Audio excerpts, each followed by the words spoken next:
We're going to start by finishing up number 2 on the first handout, and I want to do it in a little more detail than is suggested in the question. It was kind of a vaguely stated question. I want to go into more detail about it.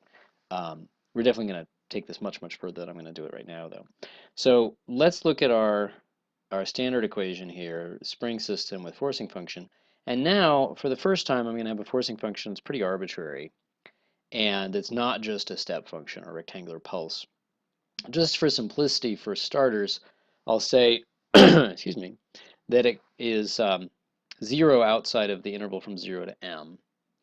And again, for simplicity, 0 initial conditions, because I'm really focusing on the role of the forcing function still. Okay, and now I'm going to fix, temporarily, I'm going to fix delta t, and we'll play with that later. And let's let n be m over delta t. And think about the kind of the Riemann sum idea, or the rectangle method idea, of taking a bunch of rectangles that roughly approximate this function. Just for simplicity, again, I'll have them sync up. Oh, I don't think I was consistent here. I guess I'll probably have them sync up on the right-hand side. Actually, doesn't really matter. So we won't be super careful about it quite yet. Okay, and so this width in here is delta t. And then there's n of those rectangles. And of course, in Calc 101, the purpose of that is to get an approximation for the integral of f, which is an interesting quantity, certainly. It's the total momentum transfer, which we talked about already. But we're going to do something different with this. We know 3 very important facts. We know what the response is to each of these individual pulses. We know that when we take and we slide a pulse left or right, we know what that happens. It just translates the response. That's the symmetry principle we're using. And we have a linearity principle, or a superposition principle, as physicists would say it, which is that if we scale one of these pulses, the response scales, and if we, most important, if we sum up a bunch of pulses, the response is sums. Okay, so I'm going to redecorate. I keep redecorating my y's, and this isn't the last time I'm going to change what the subscripts mean. Let's say y sub 0 comma delta t, actually let's say y sub a comma delta t, that's an a now, sorry, of t is going to be equal to our standard solution, and that was what? 1 minus cosine of omega t minus a, which turns on at a, minus the same thing, t minus a plus delta t, at turning on at delta t, a plus delta t. Okay, so it's that big old mess, which is the response to a spike. It's a spike that starts at a, lasts for delta t, and has total impulse 1, just to be standardized. Okay, because that's easy to account for. I can just multiply it. I don't need to make it a fancy subscript. Okay, but in fact, let's just go ahead and use the symmetry principle as well. This is just y sub 0 delta t shifted by t minus a. So we're not going to need the t minus a's here. We're not going to need the a's in here. We can just reduce it down to the response to, if I hit it with a hammer, just right here at time t equals 0 for time delta t, and total impulse 1, which means the height of this would be 1 over delta t, if we're careful. Okay, so with those definitions, our linearity and symmetry principles tell us that the response to this one is going to be approximately, and this, whenever we use this approximately symbol, we're really begging the question of how good an approximation. Can we make that approximation arbitrarily good? These are notions of limits, and that we're going to need to deal with, and we're trying to motivate the careful approach to that, in fact. But it should be roughly, let's say, make it more precise, if we replace the real forcing function by this rectangular approximation, then this becomes an equality. And then the question is, what error are we really inducing here? And we'll definitely need to talk about that over a long period of time. So if this is a sum of n rectangles, and let's have a little notation. Let's say f sub n is f at n delta t. That's just going to be the height of the rectangles, because we're just sampling this function at equally spaced points n delta t. We take the function f there. This is exactly what you do with a Riemann sum. Okay, and let's just to have a notation here. J sub n. We've been measuring how strong these impulses are by their total area, because that's really the momentum transfer, and that's Fn delta t.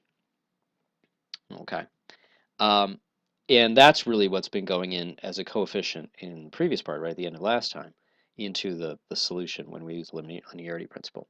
So it's going to be the sum of that quantity, the Jn, or let me just write it as Fn delta t, the strength of each one of these pulses, times y, and I could do some sub a of delta t, but I'm just going to use the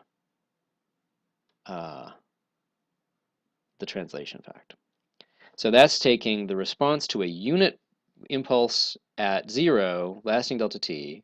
We're translating it to start at the right place, n delta t, say if we're talking about this one, and then we're putting it with the right strength in, the strength of the impulse, which is the force at that time times the time lapse, and it's just going to be the sum of all that. Okay. That is a very interesting and very suggestive formula, because let me just take the delta t and move it a little bit. It's going to be all this stuff. Ooh, I don't even know where to put it. Times delta t, let's say at the end. Okay. And so we've got a sum of a bunch of numbers, which are, and I'm just going to go ahead and unpack that. It's the values of a function at these particular values. So I take a function and evaluate at all these equally spaced values, take this function and translate it. This is a function of t. Everything here is an equality as functions of t, not as just numbers. I'm creating one function, which is the response to this complicated forcing, out of a bunch of building block functions. And I'm doing it by doing a sum of regularly spaced values of f, regularly translated versions of our standard function y sub 0, and then times delta t. There's a real suggestion of an integral going on here. And so is there some way that we could say that this passes to a limit as delta t goes to 0 of some sort of integral? And that is going to be a big deal. That's how we're going to derive, well, what's called the convolution of two functions and what's called Duhamel's principle. Okay, and we'll first do it somewhat suggestively, and then we'll come back to a more sophisticated way of thinking about it where we can really be rigorous about it. So the big obstacle, one of the big obstacles, is that means we need to figure out what this does, or just really this guy, as delta t goes to 0. And so what happens, what is the response to essentially an infinitely tall and infinitely narrow spike? And that's where we're going to see delta functions come in. And that's why, one of the big reasons why we're interested in part 3. So the simple hammer part 3, delta t goes to 0. There's really kind of two big reasons for that. One is we want to idealize just what does it actually do when you hit a spring with a hammer. But what we've just seen is a suggestion that it goes way beyond that. That if you can figure out what happens when you hit a spring with a hammer, you might be able to figure out what happens when you hit a spring with any forcing function. Even something very different from a jolt, a short, sharp shock, as Gilbert and Sullivan would have it. Okay, so now we're going to go to number 3a. Okay, from the PDF, the hitting springs with hammer PDF. Okay, so I got to write it once more here. Okay, y of t is 1 over m omega squared delta t. We could put a j back in, but yeah, we'll put a j. What the heck? We'll put the j back in. Doesn't really matter. You can put the j as 1 if you want. Okay. Eventually, I'm going to get really tired of writing this, but we're almost done with this big cumbersome expression. Okay. And actually, let's go ahead. No, let's go ahead and simplify it as much as possible. This isn't quite the way I wrote it in the PDF, but I'm deciding, thinking better of it now. J equals 1. Why not? We know what happens when j is not equal to 1. And a equals 0. Why not? We know what happens when a is not equal to 0. Everything just gets shifted. Okay, so this will make things simpler. So this is cosine omega t, and then times h of t, just the step function that turns on at 0, minus, whoops, I forgot the one minus, sorry.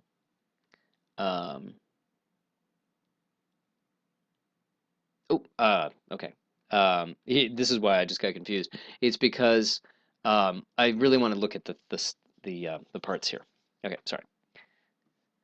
Okay, so now we're a equals 0 for simplicity, and remember there was 3 parts. There was before the pulse, before the hammer happened, during, and after. But if this guy's going to 0, if delta t is going to 0, there's no during. Before is just 0, so there's just the after. That's all we're interested in, okay? And remember, after, the expression's simplified. So for t greater than 0, it's really t greater than delta t, actually. Okay, y of t, the 1 minus stuff kind of cancels out. Okay, and as simple as we can get, j equals 1, a equals 0. Okay, so this is really going to be cosine. Yeah, okay, that's why I was getting confused. Cosine omega t. I'm not going to put in the step functions because we know that t is greater than delta t. And then this is, there we go. Boom. Okay, that's our function. Okay, now we want to look at the limit of that as delta t goes to 0. And the cool thing is that the limit, let's put it right here. We've basically written down the definition of the derivative. We're taking a function. The function here is f of x is cosine omega x. And we are actually taking the definition of the derivative just with a minus sign, as it turns out. We're taking, this is f of t plus delta t, this is f of t, divided by delta t, and then we just have this factor here. Okay, so this is just going to be minus, to switch these to the right order to take the derivative, 1 over m omega squared. And then the derivative of cosine is plus sign. Let's just write it down. F prime of x is minus omega sine omega x. And we're going to get an omega, so that's going to cancel that down to m omega. And then we're just going to get sine of omega t. Okay. So that's actually very nice and simple. Okay. And so there's our function. That explains, so let's graph that. Okay. So if we hit the spring with a hammer right at time 0, with unit momentum transfer, unit impulse, what we're going to get is a sine wave. And we observed that already, that it looked like after that tiny little transition region, remember for the delta t equals 0.1 example, it looked like actually a sine wave coming out, even though we were writing everything with cosines. And that makes a whole lot of sense, because what are we trying to do? We're trying to impart some momentum, or in other words, impart some velocity very, very quickly to this function. So the derivative is 0, 0, 0, 0, and then suddenly it's non-zero. And we've instantaneously changed its velocity. Now that's a little dubious, of course, in the context of usual thinking about calculus and differential equations, because we're declaring this non-differentiable function, 0, boom, to be the derivative, the solution of a differential equation. But we have, by taking the limit as delta t goes to 0, we know we're getting a little bit outside of maybe a traditional understanding of what would be a legitimate solution. Okay, so we're going to call this will be y sub 0. I'm going to decorate it a little bit more than I suggest in the PDF. At time 0, we hit it with a hammer of unit strength, and there's 1 over m omega sine omega t. Okay, looks pretty cool. Alrighty. So let's look at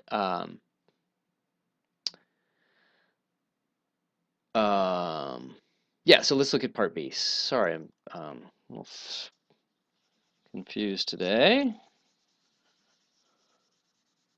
Okay, so some qualitative questions. Well, this is what I was just saying with this function. It's still continuous. We're not magically making it teleport, although we might actually look at even going that far in terms of pushing the limits of what it would mean to be a differential solution to a differential equation. But it's not differentiable. So y hit with a hammer at 0 is still continuous, but it's not differentiable. And to be precise, the limit as t goes to 0 from the right of y prime of t for this function, I'm going to look at the slope here minus the slope here. So this is the instantaneous change in velocity of this this object. Well, this guy is just the derivative of this puppy at 0, okay? And that's going to be 1 over m omega, and then times an omega from the chain rule. That's going to be 1 over m. And this is just 0 because we started out with 0 velocity. Okay. Now, one thing I'm realizing, there's one kind of pedagogical mistake I just made. I lapsed into mathematician mode just a little bit too much. I was getting really excited about simplifying things by setting j equal to 1. Problem is that makes the units come out wrong. It prevents dimensional analysis to be correct. It seems really weird to say this is a delta v, a delta velocity, and say it's 1 over m.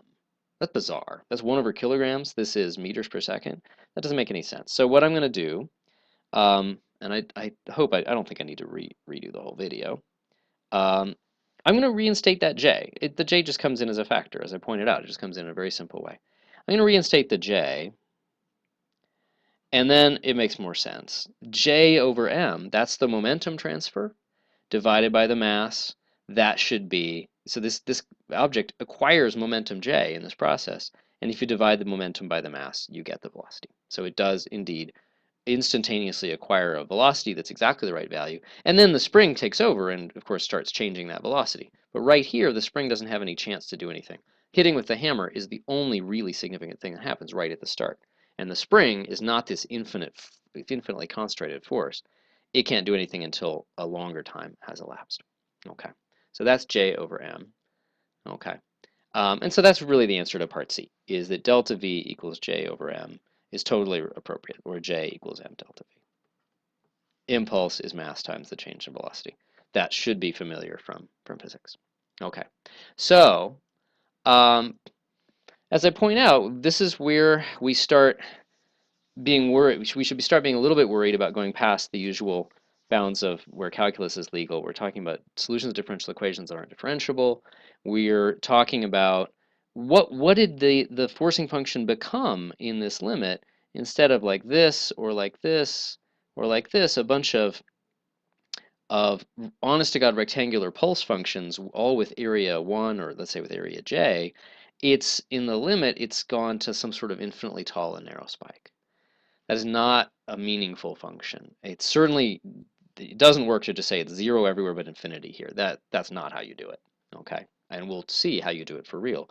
But we want to make sense of what that's really doing. What is the forcing function? Now I want to finish this up, hopefully not make it too long, by combining what I said at the start about an arbitrary forcing function with this notion. Okay, so let's go back.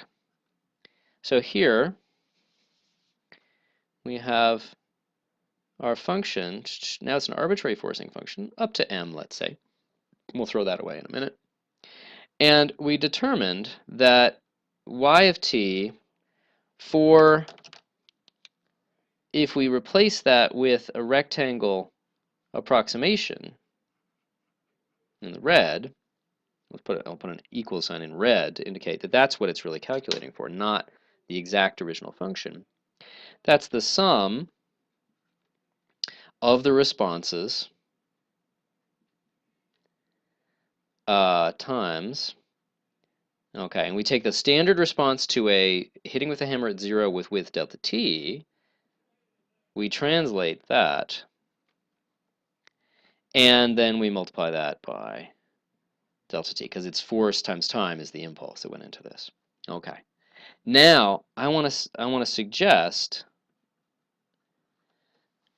that as delta t goes to 0, the big N is going to go to infinity. Delta t goes to 0. That's exactly how you create an integral.